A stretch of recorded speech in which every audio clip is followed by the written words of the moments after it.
Fala pessoal, tudo bem com vocês? Bora falar um pouco mais sobre a vitória do Timão, classificação na Copa do Brasil com o sucesso dos dois centroavantes em campo, né? Os galãs da Fiel, Pedro Raul e Yuri Alberto. Será que eles podem seguir? É uma nova dupla de ataque do Corinthians? Eu vou te dar alguns detalhes que eu consegui colher depois da partida com as entrevistas no pós-jogo, declarações de Antônio Oliveira, outros atletas também, para a gente poder falar sobre isso.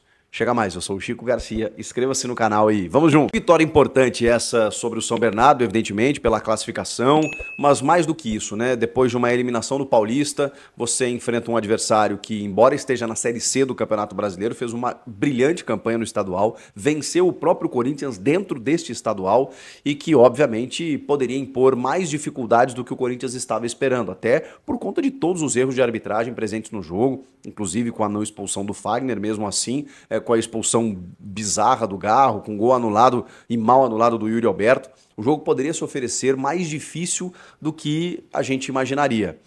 E com isso, o Antônio Oliveira foi para o jogo depois e concedeu algumas das suas frases que eu gosto de ouvir. O Antônio tem uma oratória que ele passa uma mensagem muito bacana, muito legal. E ele disse que foi a vitória do caráter, a vitória da coragem, a vitória que ele dedicou para esses atletas.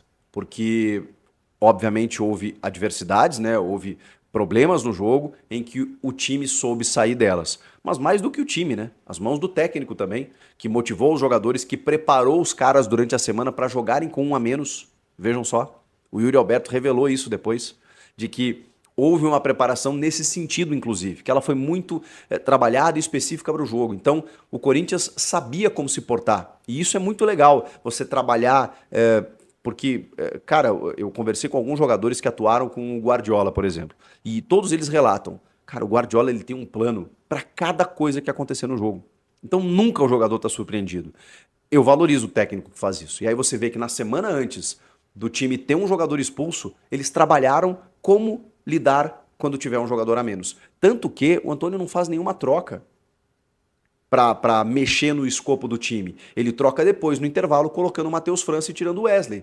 Mas ele mantém o time mesmo sem o Rodrigo Garro. Não sei se ele perdesse talvez um zagueiro, se ele não recompôsse ali, né? Obviamente com um jogador mais no sistema defensivo, talvez recuasse o Raniel, talvez nem precisasse mexer. Mas no caso do Rodrigo Garro, ele não mexeu. Ele esperou o intervalo para poder fazer a alteração, porque o time sabia se portar e tinha um resultado vigente, né, de 2-0, o que também favoreceu. Eu queria falar muito sobre o sucesso dos dois centroavantes, porque foi uma surpresa. Eu imaginava o Romero tendo uma sequência, ele entra no segundo tempo, o Wesley está vivendo uma grande fase, o Pedro Raul e o Yuri Alberto são dois centroavantes em nível de titularidade, a gente sabe disso. Mas os dois serem colocados juntos como titulares e você tirar o Yuri da área chamou atenção. Até pela fase que o Yuri está vivendo, né? Muito por conta do Antônio. E foi muito simbólico, né? A gente está falando do mesmo estádio em que o Mano Menezes chamou ele de burro. E imediatamente depois substituiu o Yuri Alberto. E aí você vê que dias depois, poucos meses depois, o Yuri Alberto volta ao estádio, faz 2 gols, um deles mal anulado, e recebe desde então, desde a chegada do Antônio Oliveira, um carinho muito grande, uma atenção muito grande, e até o jeito de jogar do time que favorece mais o Yuri. E aí você vê que mesmo a gente sabendo que o Yuri não é o cara que joga de costas, ele conseguiu aproveitar melhor algumas oportunidades pelo jeito de jogar, tá sendo mais abastecido, né? Entrou o Rodrigo Garro no time, tudo favorece, mas ele jogando pelo lado direito, atacando o espaço, funcionou muito bem. E depois, no segundo tempo, quando ele mantém, inclusive, os dois, boa parte do tempo, o Yuri está um pouco mais à esquerda. Ele está dando uma flexibilidade, uma mobilidade para o ataque que eu ainda não tinha visto, né? Especialmente com esses dois centroavantes que têm características distintas, mas que são fazedores de gols. E vejam só, o time venceu por 2-0, com 2 gols desses centroavantes. A grande questão que paira é se eles vão ser mantidos. Se a gente está falando de uma nova dupla de ataque, de 2 jogadores titulares, eu sei que a temporada é longa, que você não necessariamente vai jogar com o mesmo time o tempo inteiro, mas eu acho que você parte do pressuposto de uma titularidade de 11 ideal, né? Aquele 11 ideal para montar um time. Esses dois estão no 11 ideal? Pela entrevista do Antônio, eu senti que foi uma estratégia específica pro jogo. Ele usou frases do tipo, feliz de quem tem esses dois, porque eles têm muita qualidade. Obviamente essa situação vai se repetir, mas em outros, talvez não. A gente pensa jogo a jogo. Foi uma estratégia para essa partida. Pode ser que mude. Ou seja, ele sabia que a estatura do São Bernardo, com o Foster lá e o Helder, e o Alan Santos também que recuava, era um dificultador. O Pedro Raul é um cara que, enfim, dispensa comentários na altura, né? E também no oportunismo, no pivô, na parte de aproveitar bolas alçadas. Inclusive, nem foi de cabeça o seu gol, mas de um oportunismo de centroavante. E aí você ter dois caras ali para preocupar a defesa, obviamente que é uma estratégia que deu certo. Agora, vai ter jogos, né? Vão ter jogos, né? Melhor dizendo, que você não vai adotar esse sistema. E que daqui a pouco o Pedro Raul pode ser um cara como alternativa para uma bola aérea no segundo tempo. Então, a sensação que eu fiquei é que foi algo para esse jogo. Mas, aí fica a opinião do comentarista aqui. Cara, deu certo. Mas não é que deu certo, deu muito certo. Porque não foi só apenas pelos gols marcados. Eles se entenderam. O Yuri, saindo da área, ele tem realmente mobilidade. Ele também participa do jogo. Ele também acrescenta e às vezes até confunde a marcação, como o Pedro Raul também faz isso, e daqui a pouco sobra para um, sobra para outro. Aquela bola que o Wesley cruza, que o Pedro Raul oferece, ela podia ser para o Yuri, mas será que o Yuri não estava preocupando a marcação também ali num outro setor a ponto do Pedro Raul conseguir confundir a defesa e atacar o espaço no meio de dois zagueiros? Então, é interessante. Normalmente, dois centroavantões eu não gosto, que são caras do tipo, da característica do Pedro Raul, porque eles ficam muito fixos dentro da área. Agora, quando você tem um atacante, como é o caso do Yuri, que é jovem, é rápido e ele tem essa flexibilidade, faz sentido. Eu vou dar um exemplo. O Internacional, por exemplo, que contratou o Ener Valencia. O Ener, desde o ano passado, é o centroavante do time.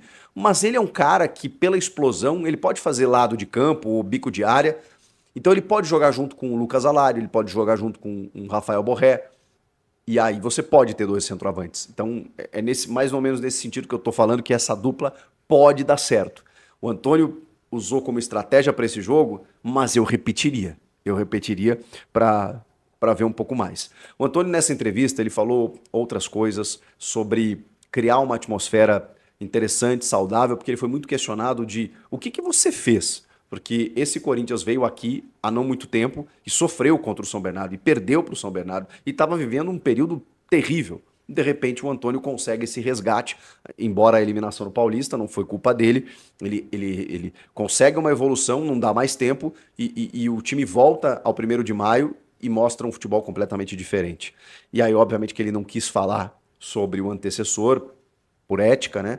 Mas que ele precisava fazer com que os jogadores competissem mais, corressem mais, trabalhassem mais. E que ele percebe isso no grupo de jogadores. Que ele se sente muito orgulhoso porque ele chega ao CT e percebe os caras com vontade, mesmo aqueles com história, de trabalhar, de correr, de aprender, porque ele entende que na qualidade o Corinthians era melhor que o São Bernardo, mas ele precisava dar um pouco a mais, né?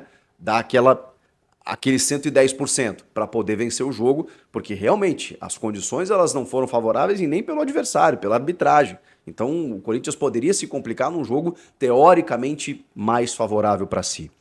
Falou sobre o Breno Bidon, a escolha pelo Breno Bidon na ausência do Maicon, e aí achei muito interessante que ele fala o seguinte, não é algo aleatório do tipo assim, Bidon, vem você aqui. Não, tudo é pensado, a não ser situações que você não está esperando dentro do jogo. Então a escolha do Bidon, ela foi planejada. Se o Maicon não pudesse jogar, ele já sabia que o Bidon poderia jogar. O Ranieri saiu elogiando muito o Bidon, porque o Ranieri também tinha como parceiro o Maicon e de repente o Maicon sai e entra um garoto de 19 anos e o Ranieri falou assim, cara, jogou como gente grande. E o Antônio Oliveira classificou o Bidon como uma joia, que ele não olha a idade, ele olha a qualidade. E realmente, para o Bidon estar sendo titular assim, em tão pouco tempo, foi no jogo contra o Água Santa e já ganhou uma credencial para ser titular num jogo decisivo de Copa do Brasil. Méritos para o moleque e para o técnico também, que não está tendo preconceito nesse sentido em utilizar o moleque. Vamos falar dos 4 reforços. Eu conversei com uma fonte ontem né? E ela me disse que há uma necessidade ainda, né, para pensar em coisas maiores de 4 reforços. Eu não estou falando dos 4 reforços que o Corinthians vai ter quando voltar aí aos gramados, que é Coronado 1, Paulinho 2, Kaká 3. Dois que eu contava que iam ser reforços já viraram reforços agora, que é Breno Bidon e Kaká. Então é Breno. Ah, não, tem um Palácios, né? São 5. São 5 reforços, então.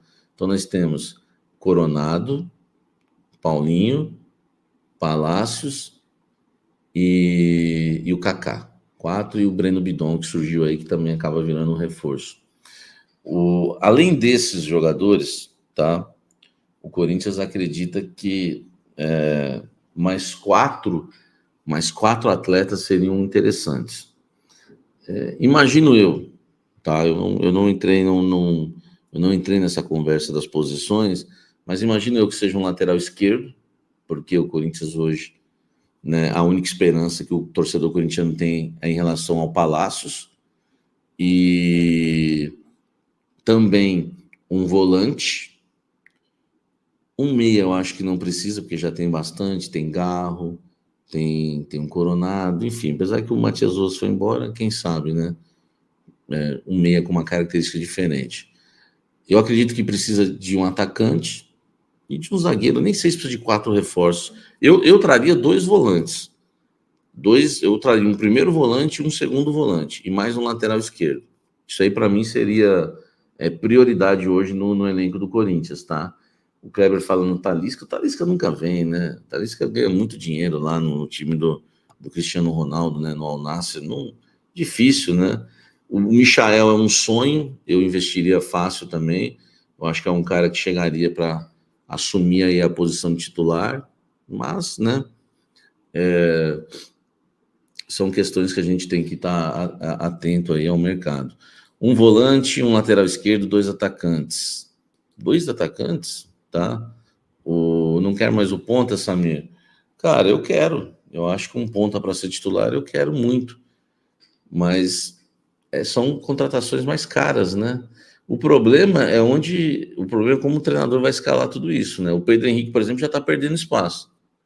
Quando o Coronado tiver à disposição, vai acabar perdendo espaço também, vai acabar perdendo mais espaço ainda o Pedro Henrique. O Mosquito, por exemplo, mas são jogadores que o nível técnico também não dá para ficar a gente, né, defendendo. Para mim, se chegar um Michael, o time ficaria fortíssimo, né? Você pega aí um meio campo com o Michael, com o Garro e o Coronado no meio campo, o Michael no ataque, mais um centroavante, enfim, 2 volantes, seria sensacional. Mas acho muito difícil, né? O Santiago Montiel, né, lateral esquerdo do Argentino Júnior, é bom jogador. Quando a gente chegou a fazer consultas, né, em relação ao Montiel, mas acabaram também não dando em nada. O Corinthians devendo lá o Argentino Júnior bastante, né? O Corinthians deu muita... está no período de caça aos mosquitos. O Corinthians deu muita brecha, né? Com aqueles atrasos em relação ao Fausto Vera, né? O Fausto por Galopo procede? Se encaixaria no pacote? Não fiquei sabendo. Quem falou sobre isso? Quem foi que deu essa informação, hein? Hein?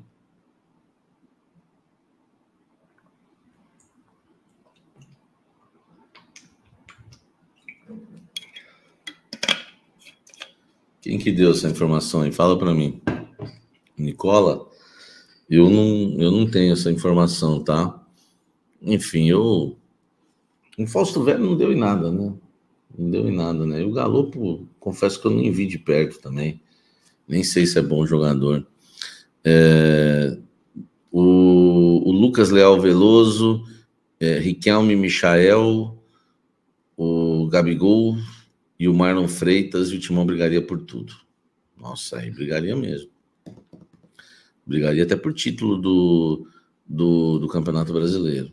Também acho. Que aí seria uma boa briga, realmente. Aí Michael e Gabigol, né? Mas, enfim, vamos ver. Eu só tenho realmente a informação, né? Que a ideia A ideia é que faltam ainda aí uns 4 reforços para o time brigar, né, por coisas maiores, mas não tem nomes ainda na pauta. O Corinthians está muito focado na questão da televisão, tá?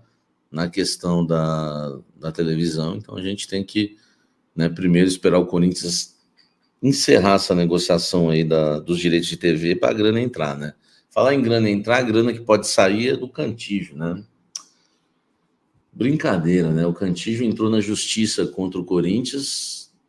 Dizem que o Cantígio, para ele acionar o Corinthians na justiça em 2023, parece que ele começou a mexer com isso em 1912, 2 dias após a fundação do Corinthians. Aí ele começou a se movimentar,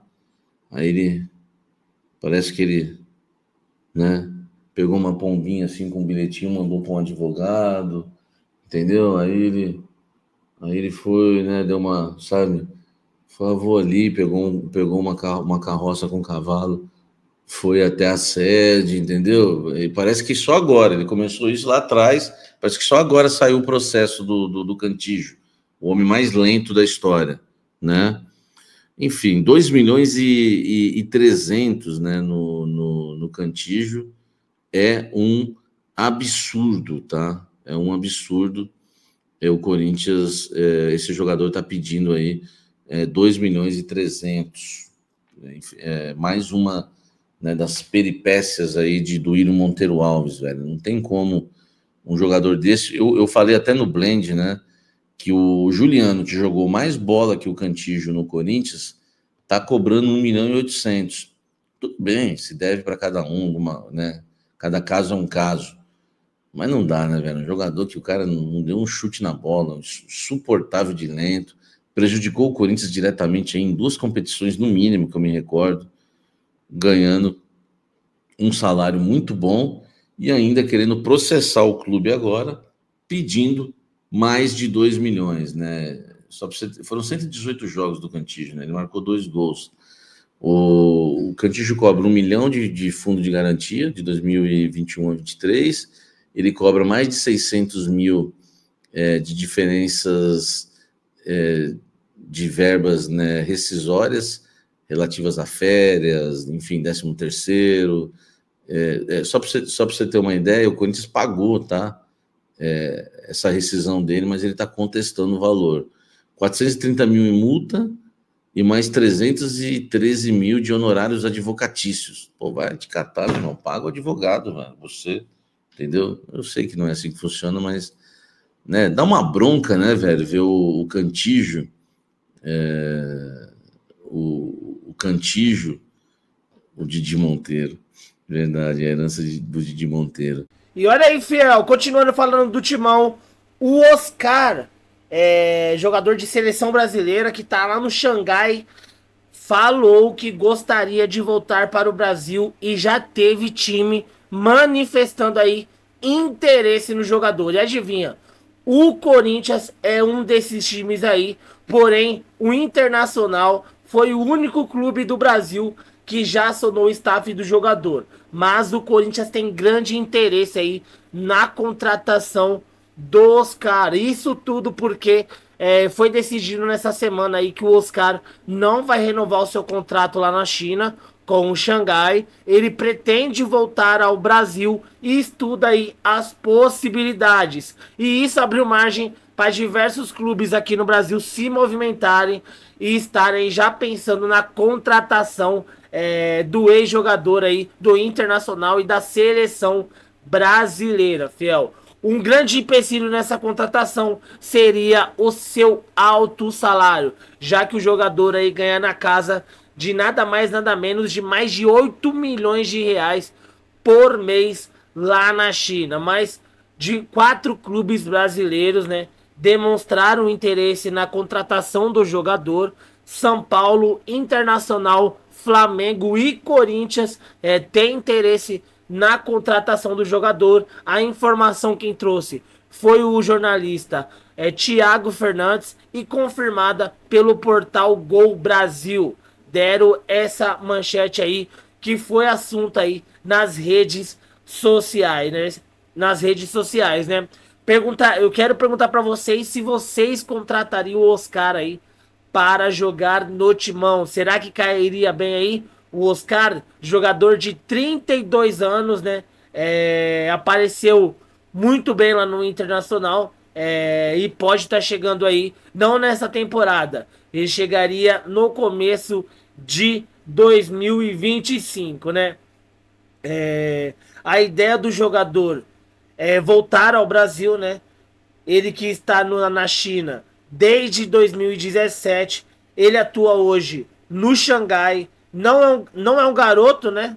Tem 32 anos, 32 anos, e o contrato dele encerra em dezembro de 2024 e já foi avisado que não vai renovar, né? Porém, o Corinthians enfrenta aí grande concorrência. O São Paulo tá na parada, o Inter, o Flamengo estão de olho aí no jogador, e o Corinthians também tem interesse na contratação do Oscar.